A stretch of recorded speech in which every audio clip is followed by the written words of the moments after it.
Hello there, rookie. Welcome to Chuck E. Cheese's, where a kid can be a kid. Thanks for taking the night shift here. It means a lot to us. This is the first of 5 pre-recorded messages that will provide special training to make you become the best night guard you can be. Let me start out by saying we do things different here than we did at the old location. If you don't know, the guy in charge here ran 2 locations before this one, and let's just say none of them were very successful. Or safe. Something happened with the animatronics there. And not only did they look like junk, but they did stuff they weren't supposed to do. They were dangerous. Deadly even. And I'm sorry to report that we're still using the same animatronics here.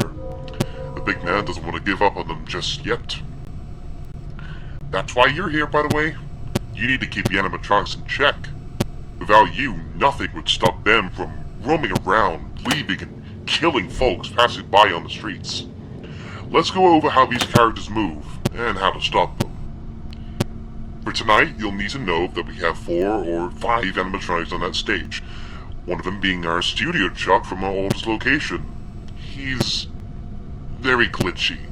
He knows you're here and will probably try to attack on dead center. Just like the old place, we've got a nice metal gate you can close down, but do remember you need to keep your hand on the handle for it to stay shut. For some reason, Chuck is attracted to bright light too, so, you know, flickering that spotlight is a pretty bad idea. You can also probably see Jasper the dog, Helen Henny, the Munch. I don't think they like the center as much, so watch those entry points. Cameras 15 to 17. Closing those shut will eat up a lot of power, so be careful about that.